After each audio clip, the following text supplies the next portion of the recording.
Hoje, quando a gente fala disso para um investidor que busca essa diversificação proporcional ao seu perfil, a gente tenta deixar isso muito claro, de que a proposta para um tipo de ativo como esse não é olhando, claro, uma carteira de curto prazo, é olhando realmente uma reserva que você tenha disponibilidade para trabalhar o horizonte de médio e longo prazo e que vai fazer sentido. Você sabe que tem uma demandada muito grande, né, dessa última geração para cá, nessa questão de investimentos desses ativos, né? Pessoas que são até conduzidas, como, por exemplo, como o Thiago Nigro, que acaba orientando essas pessoas, né, a entrar nesse mercado financeiro, que começou ali há pouco tempo atrás com o Bitcoin, e depois passou a variações maiores, né? Você tocou no assunto do imobiliário, que eu escuto muita gente falando sobre ele também, incentivando a entrar nesse mercado. Eu tenho receios ainda de entrar, porque eu não tenho, como eu falei no começo, eu sou leigo na questão financeira. Mas você acha que é um mercado de risco muito alto, mesmo tendo essas pessoas migrando, tantas pessoas indo para esse mercado de investimentos financeiros de ativos não conservatórios? Não tão conservadores, né?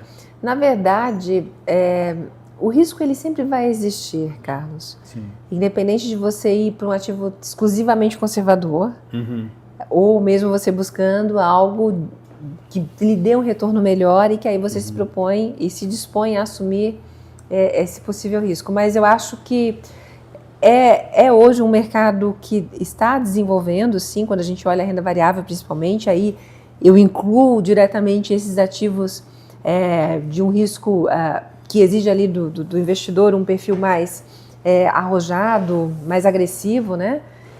E eu te digo que a gente precisa realmente trazer esse olhar desse desenvolvimento, até porque a gente hoje, num contexto mundial, um dos países com uma das menores expressões em renda variável no contexto mundial, e quando a gente olha percentualmente falando de população também.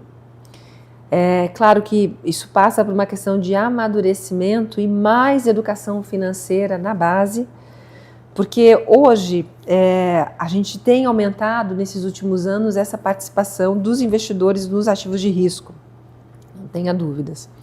E a gente tem um fomento muito grande de conteúdos hoje nas redes sociais como um todo. Então, de fato, a internet ajudou a propagar isso ainda mais. No entanto, a gente ainda tem, primeiro, né, um dado conflito para com as informações que são veiculadas, a depender dos canais que você utiliza, e, ao mesmo tempo, eu ainda tenho uma postura cultural que busca muito market time, busca muito um contexto de retorno rápido, infelizmente.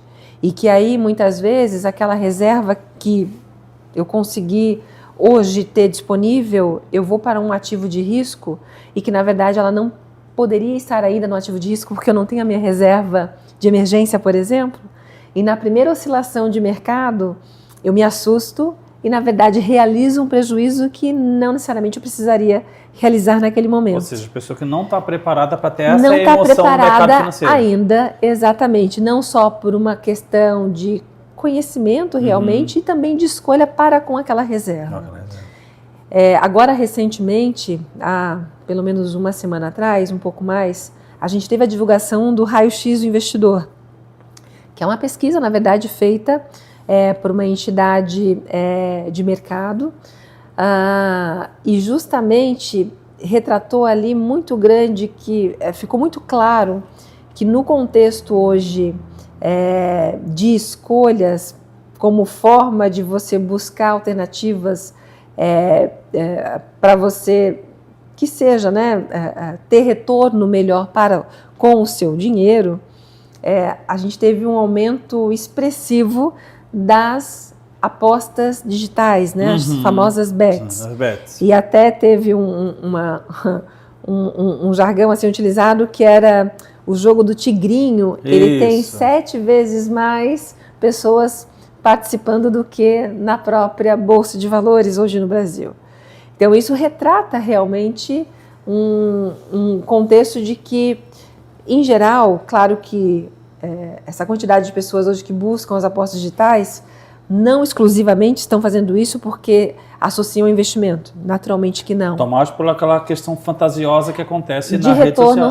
Retorno rápido, exatamente. Que acontece na própria rede social, né? E aí, justamente quando a gente vai desmistificar a escolha desses canais, né, e dessas alternativas, a gente vê muito claramente ali que as classes, principalmente a classe D e E, ela associa esses jogos a, de fato, a uma forma de como se estivesse querendo ter retorno, como se fosse um investimento. E, na verdade, não é. É uma jogada de marketing também, né?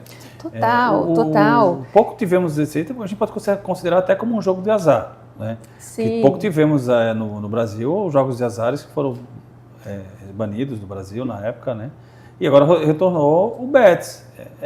Nada contra o Bets, pelo amor de Deus, mas é um jogo de aposta rápida, como você falou, que o marketing deles faz com que você se fantasia por aquilo e aposte cada vez mais. E que tem ali a sensação de um ganho rápido. Um ganho rápido, às vezes exatamente. até pelo prazer de jogar, de apostar, enfim, a emoção. Porque alia-se muito o futebol, né?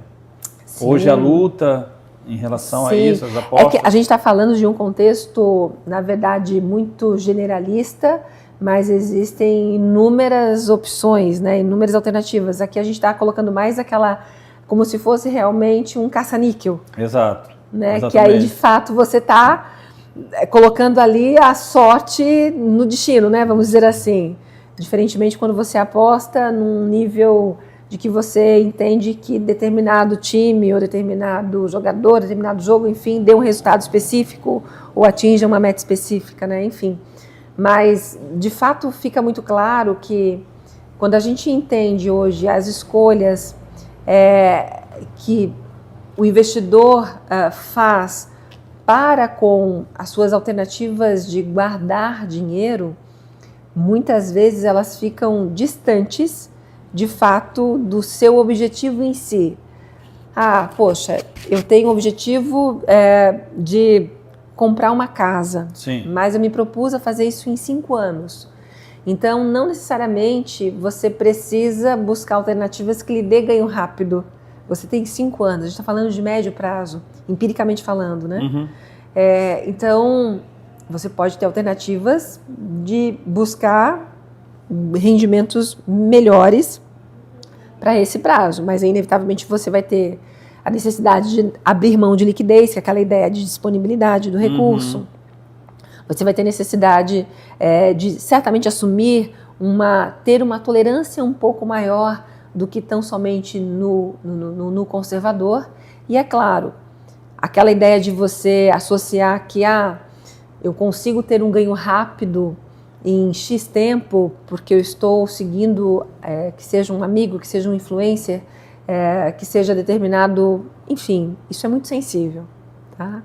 Não sou contra diretamente a todo esse conteúdo, mas eu tenho algumas ressalvas, porque Sim. não necessariamente a receita que você está me passando serve para mim ou serve para ele. Sim. Entende? Exatamente. Eu tenho que ter conhecimento para fazer essas No contexto geral, voltamos àquele princípio, né? Você tem que não pode ser uma pessoa tão emocionada, porque até isso eu escuto de alguns investidores que eu acabo atendendo aqui, sobre essa questão, né? Você tem que trabalhar o seu emocional, porque você vai ver valores altos em que você achou que chegou lá e uma queda muito brusca em que você achou que perdeu tudo. Uhum. Se você no meio do caminho retirar ou fizer um movimento contrário, você acaba perdendo o jogo, né? O impulso da questão financeira.